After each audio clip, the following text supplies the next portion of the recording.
saad kanimo. Mga igsoon, inulusot kita sa akong mga sala, aron maandag kita sa pagsaulog sa santos nga isa. Nagakumpis ako sa Diyos nga magagagahom sa tanan, o kaninyo mga igsoon, kaya nangarapas ako dakong yamot sa una sa pulong o sa buhat, o sa wala pagbuhat o sa kanahang buhaton. Kaya akong sala, akong dakong sala. Busa nangamuyo ako kang Santa Maria nga kanunay hulay, sa tanang mga anghel o mga santos, o kaninyo mga igsoon, aron ninyo akong iampo sa Ginoo nga atong Diyos. Kaluyan kita sa Diyos na magkagabong sa tanan o pasayron na itong mga sala, dahil ulunta kita niya na ito sa ginapulong tayo. Amen. Ginoo, kaluyi kami. Ginoo, kaluyi kami. Kristo, kaluyi kami. Kristo, kaluyi kami. Ginoo, kaluyi kami. Ginoo, kaluyi kami. Himaya sa Diyos dito sa langit.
o sa mga propeta, o ang batong nga gisukaran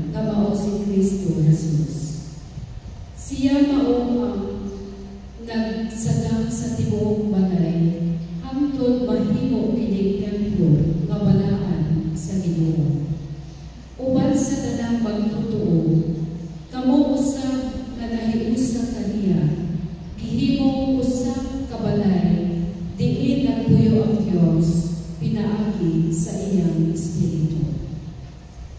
Ang pulong sa Ginoo. Salamat sa Dios. Paglakaw kamo sa tibuok kalibutan, ug isangyaw ang maayong balita. Panglakaw kamo sa tibuok kalibutan, ug isangyaw ang maayong balita. Dahil ka ang Ginoo, kamong tanang mga nasod, himaya siya, kamong tanang katawhan. Panglakaw kamo sa tibuok kalibutan, ug isangyaw ang maayong balita. Kay makanunayon ang iyang kaluoy, alang kanato, ug ang kamatinud-anon sa Ginoo nagalugdan sa kahangturan.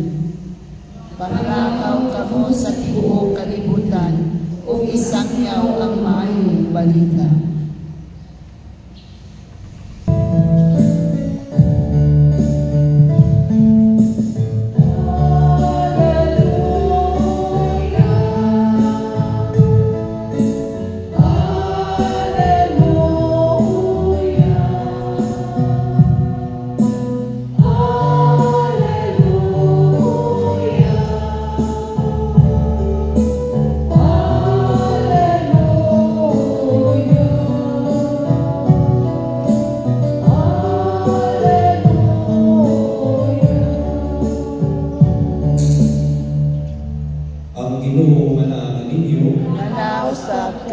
Pagbasa gikan sa santos nga ebanghelyo sumala ni San Juan. Himayaw ikaw, O Ginoo.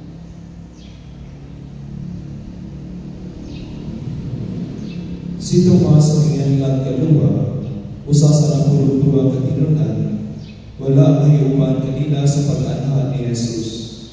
Busa, gisugitnan siya sa ubang mga tinunan, nakita namo ang Ginoo. Si Tomas miingon kanila, gawas ko makita ko o ikatapion ang akong tudlo sa ilagyan sa mga lansang diya sa iyang kamot, o mahikaw ko ang saman sa iyang kilid, dili ako tutuo. Human mo labay ang usa ka simana, nagtigom na usab ang mga tinunan sulod sa tawag, o naiuban na kanila si Tomas.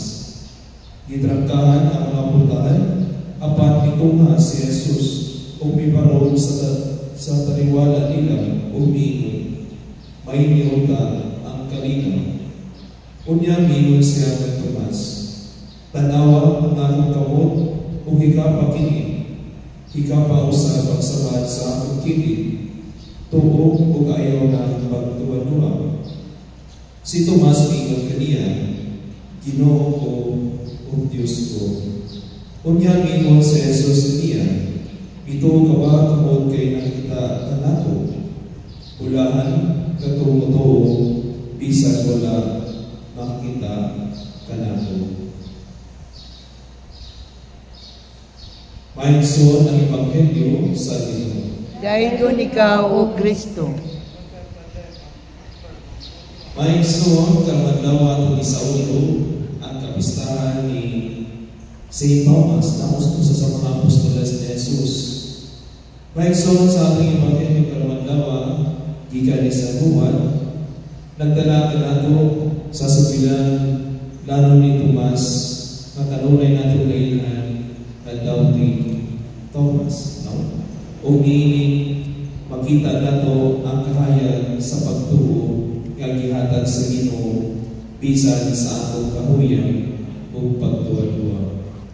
Si Tomas wala diha sa dihang una nga nagpakita sa Jesus sa uban ng mga disipulo pagkahuman sa iyang pagbanaw, o sa dihang isultigan siya sa uban nga nakita nila ang Ginoo ug wala siya tutuo hangtod iyang makita ug mahikap ang mga saman ni Jesus. Maigsoon ang iyang pulong nga dili ako mutuo kung dili nako makita ug mahikap ang saman sa mga lansang ug isulod ang akong kamot sa iyang kilid, nagpamatuod sa kahuyang sa tao nga gusto o ebidensya sa mga butang na lisod tuhan. Apan, dili nato ikalimot nga kini kahuyang ni Tomas nagrepresentar usab sa daghang kanato nga usahay maglisod ug motuo labi na kung naay dagkong suliran sa kinabuhi, kasakit, pagkawala, kapakyasan ug mga pangitabo nga makapatulong sa atong pagtuo. Maigsoon ang Ginoo wala magtungod kang Tomas tungod sa iyang pagtuwa. Hinuon mibalik siya pagkahuman sa usang simana ug mitubag sa panginahanglan ni Tomas. Nagtugod kaniya sa pagtanaw o pagtandog sa iyang mga saman o ingon, ayaw ng pagduwa o tuo na. Maigsoon kinibuhatan ni Jesus nagpakita sa iyang dakong pagpasensya, kaluoy o pagsabot sa atong limitasyon isip mga tao.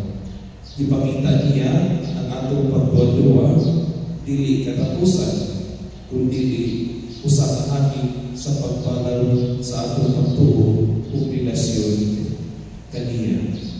Ug diya si Tomas sa iyang kaulaw o pag-ampo nitungkad siya, Ginoo ko o Diyos ko. Usa ka pag-angkon sa tinuod nga pagka-Diyos ni Jesus o sa pagkabanhaw niya nga usa kadakong tuburan sa pagtuo sa simbahan hangtod karon. Dayon ingon sa Jesus, bulahan katong wala makita apan mituo. Ug kining pulungan usa ka dakong kadasig kanato nga mga Kristiyano karon nga wala makita sa lawas ng presensya ni Jesus apan mituo tungod sa pulong, tradisyon ug sakramento. Maigsoon ang mensahe sa atong ebanghelyo nagtudlo kanato nga ang pagtuo dili lang base sa makita sa mata, kundi sa pagsalig sa pulong sa Ginoo o sa iyang mga saad. Nga bisan wala nato makita, buhi siya ug naguban kanato. Ang mga samad ni Jesus mao ang primero walay buwas na pamatuod sa iyang ugma ug paghalad sa kinabuhi alang kanato. Ug kining mga samad mausab ang gipamhimatuod ni Tomas aron siya pagtuo. Sa sama nga paagi, ang simbahan gitawag sa pagkadayag sa samad sa kalibutan, pinaagi sa pag-ampo, pagtabang sa nanginahanglan, pagpuyog sa katarungan o kaluoy, aron ang uban makita o mahibalan ang buhi na presensya sa Ginoo. Ang pagtuo dili lamang usa ka pagpati, kundi usa ka aksyon nga magdala sa tinuod nga pagbago sa kinabuhi ug ingon nga mga pinunyagan kita gitawag sa pagbaro sa pagtuo bisan kung lisod aron mas mapadalo ang atong relasyon sa Ginoo ug mahimong suga sa uban. Samtang nagpadayon kita sa pagtagaw sa kinabuhi uban ang daghang mga pagsulay ug kalibog, hinaot nga atong iyampo sa Ginoo nga paliguron taniya sa pagtuo, hatagan ug kaiso nga musakyaw sa iyang pagkabanhaw, pinaagi sa atong pulong ug buhat, ug makasulti kita uban sa Ginoo nga kasing-kasing sama ang Tomas. Ginoo ko o Diyos ko. Kay pinaagi sa atong pag-angkon kay Jesus, isip atong Ginoo o Diyos, makahatag tao paglaom sa atong pamilya, sa simbahan o kadiliman, nga nanginahanglan sa buhi nga presensya sa Ginoo sa tunga kanila. Usa ka tapusan atong hinumduman nga bisan ang pagduduwa mahimong hagdanan padulong sa mas lalo nga pagtuo. Kung puot na kita maduol, umutugyan sa Ginoo nga andam kanunay upakita sa iyang dakong ugma, pasensya ug kaluoy kanato.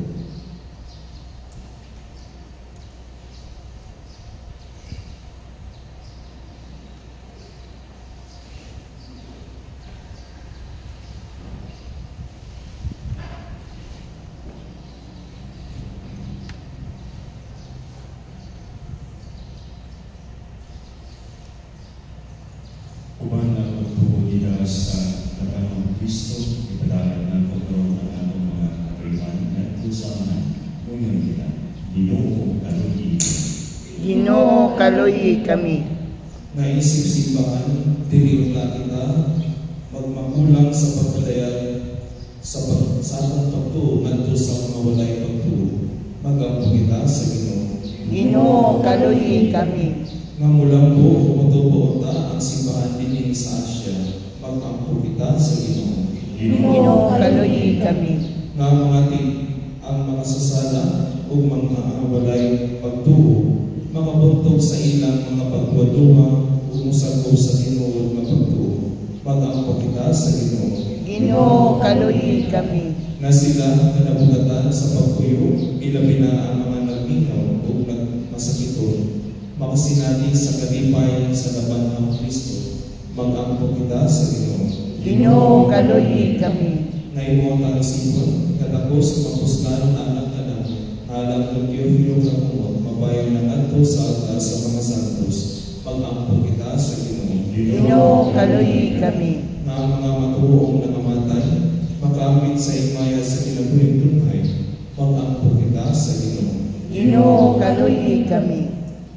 Amahan sa among pagpadalan sa among mga katriman, pagati ang among pagtuo aron sama sa pagtuo sa Tomas, higumaon o simbahon ang iyong anak, nga nagapuyo kay hangtod sa natural.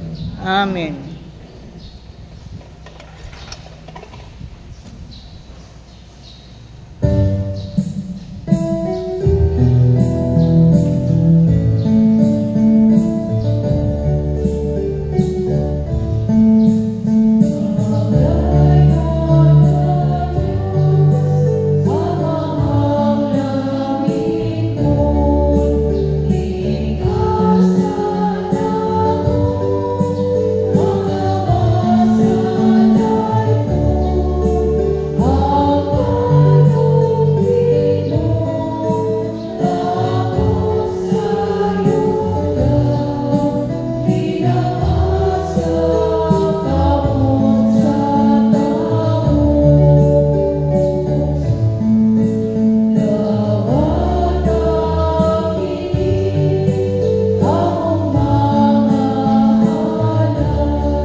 O Ginoo, nagatuman kami sa katulanan sa pagalagan kanimo, ang biniyang mga gasa dinhi nga nagahalan kanimo sa sakripisyo sa pagdaing, sa pagpasalubo kanamo namo sa pagkan, sa Tomas sa Apostol, kiniamang ipangayo, pinaamin ni Kristo nga mong Ginoo.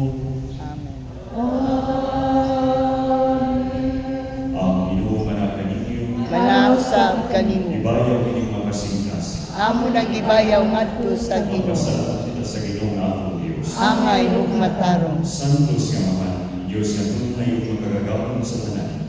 Angay matarong kayo magpasalamat kami kanimo kanunay ug sa tanan kami.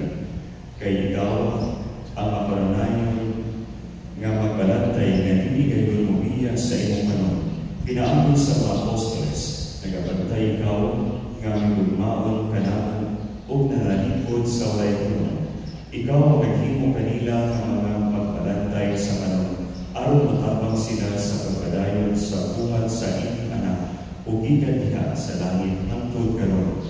Nag-aagal sila kanamo, ubusa, uban sa mga anghelo mga santo sa langit, nagasagyaw kami sa inyong himaya, duyog silang walay puno nga pag-awi. Santos, Santos, Santos nga Ginoo, Diyos sa kagahuman, puno ang langit ug yuta sa imong himaya, husana sa kahigtasan. Gaygon ang nagaanhi sa ngalan sa Ginoo, husana sa kahigtasan. Santos kay ikaw Ginoo ang tuguran sa tanang kasantos. Ipadala ng Espiritu aron pagsantos nimong mga kasa, aron mahimong kinianan kanamo nga lawas sa dugo ni Jesucristo ang Ginoo. Sa pagpasakit sa iyang kabalingon, mibuha siya man, ipasalamat kanimo pitikas, ug mihatag nini ngadto sa iyang mga tinunan ug mingon. Dawatan ninyo tanan ug kana, kay kini mo ang lawas nga itugyan alang kanimo.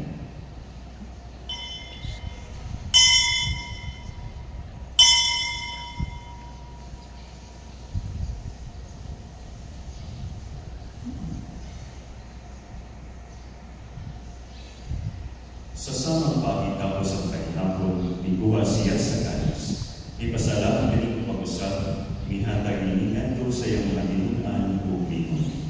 Dawatan nini o pag-inunod ang matanan ikanin, kay kini maungkanin sa dugo sa pagpuntunhay ng kasabutan. Ang dugo ay ula alang kaninyo o alang sa tanang mga tao, aron ang mga sala makasay.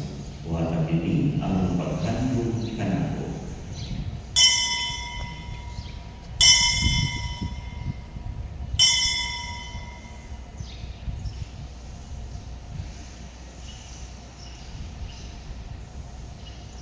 Kini ang misteryo sa pagtuo.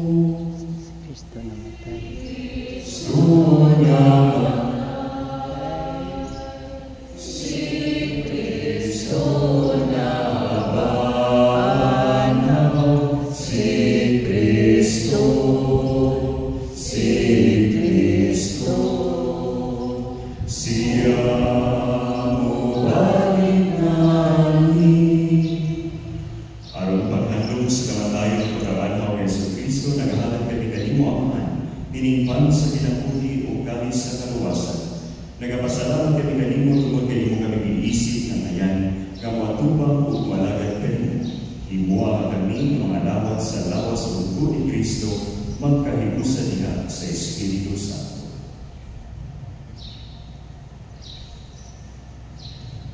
Inundumi Ginoo ang imong simbahan sa libong kalibutan. Himuha mahimong kami diya sa tuma. Uban ni Leo ang Papa, ni Joselito ang Obispo sa tanang mga bahay. Inundumi sa ang mga ekson na namatay. Malaong ang mapanaw sila ang tanang na namatay diya sa imong kaluoy. Dala sa tanan sa magsugpo sa kahayag sa imong kaluoy kami tanan. Himuha kaming angayan na makaambit sa ginawing tunay. Uban Maria ang inahan na sa Diyos, uban ni San Jose, iyang pana, uban sa Apostoles, o sa tanan mga santos na nagatuman sa iyong kabubuton lakas sa katuligan. Uban kanila ang ikaw na daikon, o ang ikaw na himayawan, pinagi na si Kristo, imong anak.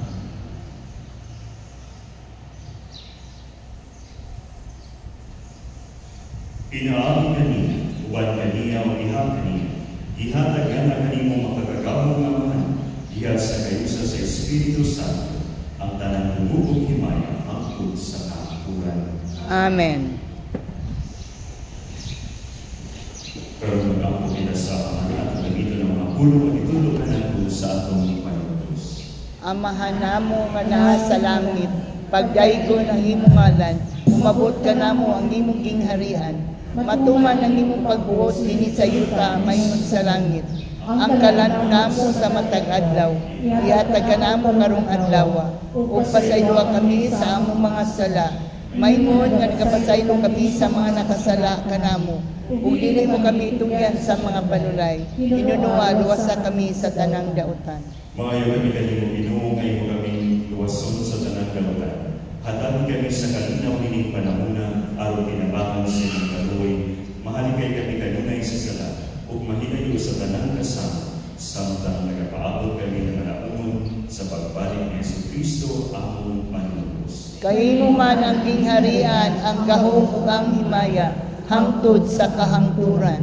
Ginoong Jesucristo na inunggan sa imong mga apostoles, ang kalinaw ibigin ko kaninyo, ang akong kalinaw ihatag ko kaninyo.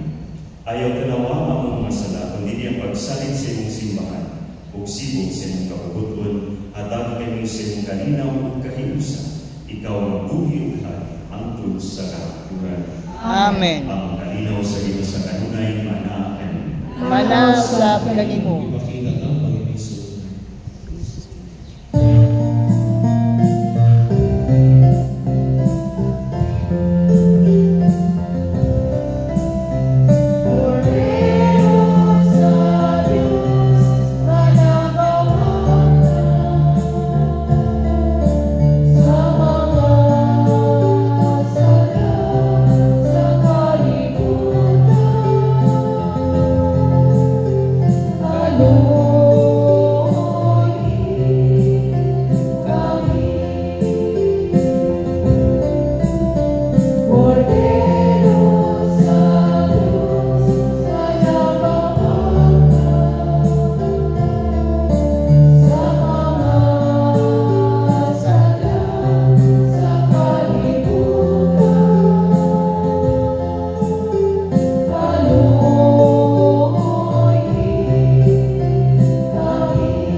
Kini mao ang kordero sa Dios nga nagawag kami sa mga sala sa kalibutan.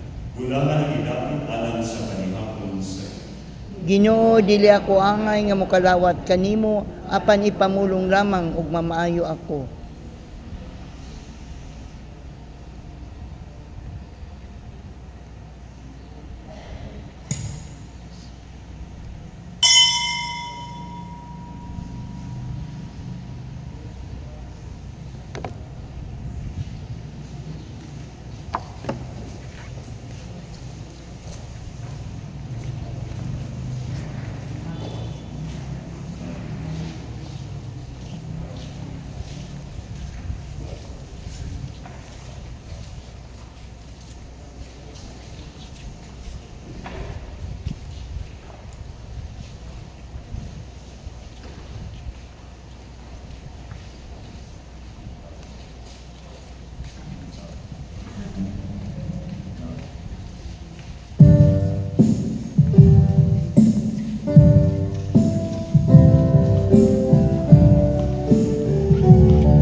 Tungkol nga uban kang Santo Tomas nga apostol, ang among giila nga Ginoo Dios, ang usab nga puuhan pinaagi sa buhat ug kinabuhi. Kini among ipangay pinaagi ni Kristo ang Ginoo. Amen. Ang Ginoo manang kaninyo. Manausab kanimo. Manalangin kaninyo ang Dios nga magpagkawon sa tanan, ang Amahan, ang Anak, ang Espiritu Santo. Amen. Nahalad na ang Santos na misa na daang kalinaw ug ugma ni Kristo. Salamat sa Dios.